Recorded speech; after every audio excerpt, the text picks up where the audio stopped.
welcome to Effie Barker Human Interest. Today is a very special day. I get the chance to interview the esthetician to the stars, Miss Olivia Quido. Thank you so much, Effie, for having me. It's such a pleasure. Olivia Quido is a successful Filipino businesswoman whose clients include stars and celebrities. But it took her a lot of hard work to achieve her success. My secret's out. Ang ganda mo, Casey! Thanks to you, Miss O.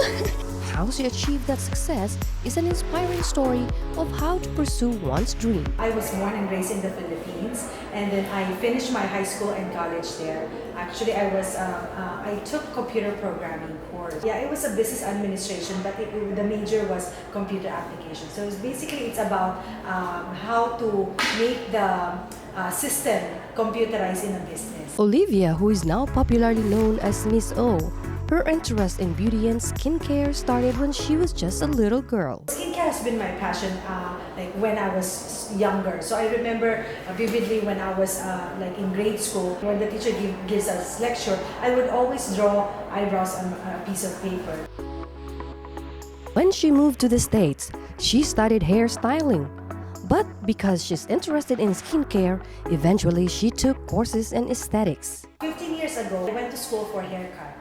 And then I did hair color. So marunong ka rin ng hair. Yes, and then, but then every time they talk about the skincare, I would always be interested taking notes. Talagang 100% of my yung focus was there. So then I asked my teacher, is there a course that only talks about skincare? I went for aesthetics, and then after that, 15 years later, and then praise God that we have a med spa. Because she was unknown, at first, it was a struggle to attract customers. I didn't have a lot of clients. You know, like when you just graduated and you don't get a lot of trust from people, right? So then what happened was I would always go to like supermarkets and then pass out flyers, put flyers like outside, like by the windshields of the cars. So that's what I did to promote myself. But then I would only do maybe one or maybe zero client in a day for about 2 years. That's a long time.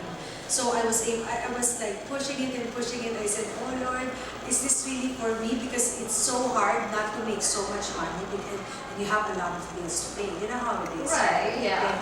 And then I would only make $35 in a day, and then just do a lot of budgeting just to make ends meet. You've talked about this experience about the air condition that you had to climb up because it fell. Talk to me about that when you were starting. Really? How did you know about that? Because I know my interview so well. You're so good. You even know about that. So I remember that when I was renting a space, the air condition was portable. So you know, like there's a vacuum that goes up to the ceiling. So the exhaust will just go up to the ceiling. So I remember that when I was doing facial, I heard like a sound. It was like boom, boom, boom, boom. And then I said, oh, what happened? And then the vacuum fell. And then I was, you know, like if you touch client's skin, it's so hard to remove your hand because they won't feel, relaxed, right? Like you're massaging and then in the middle, you're just gonna remove. They're already falling asleep. So what happened is I was trying to finish what I was in at that time. And then the vacuum like was spraying the exhaust. It was so hot, diba? Kasi it fell on the floor. It was so hot, like. And then I said, oh no, what will I do? So I just have to finish the whole thing. Put the mask, close the client's eyes. I said, how can I do this? It was so high. So I climbed up the chair, I grabbed the vacuum, and then I was trying to put it on top of the ceiling, but I was not that tall.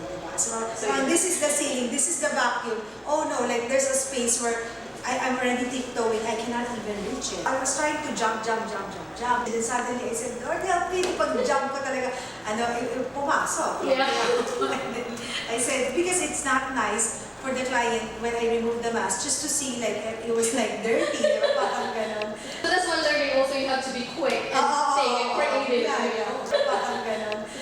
We're gonna take a quick break. When we come back, we'll talk about the challenges that she encountered and how did she overcome them.